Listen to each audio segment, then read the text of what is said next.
#InfoLection 2024. Hi, I'm Chris Antoun, an assistant professor at the Info College at the University of Maryland, and today I want to talk to you about the presidential pre-election polls. So these polls are getting a lot of attention, and understandably so, because people want to know about the state of the race. A common question that comes up is, can I trust the polls? Are the polls credible? Are they accurate? And it turns out that this can be a difficult question to answer, in part because it depends how you're using the polls.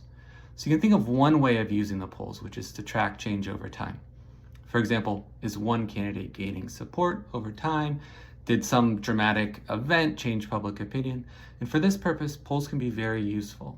After all, pollsters will typically use the same procedures when conducting their surveys. In other words, they're replicating the survey every day or every week, so any change in their results likely reflects some amount of real change in public opinion.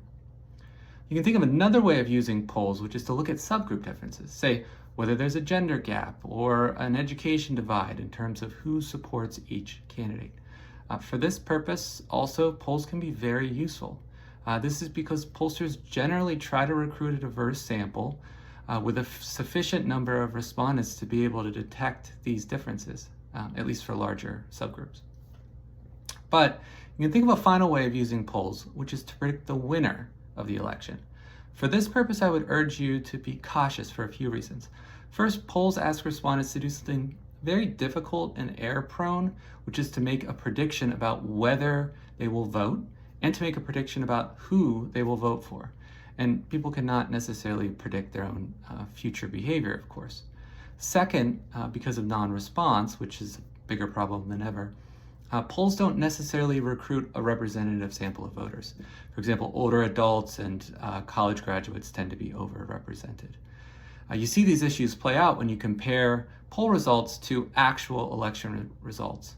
For example, in 2020, the polls overestimated Biden's margin over Trump by about 4 percentage points. And for state-level polls, which is, of course, what matters to the Electoral College, researchers have found that the actual level of error is about double the margin of error that's reported in the poll, say 5 percentage points instead of the 2.5 percentage point margin of error.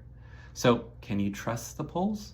Absolutely, for tracking the horse race between candidates, definitely for looking at subgroup differences, but it's worth thinking about whether you can confidently use them to predict the winner, especially in a close election. #InfoLection 2024.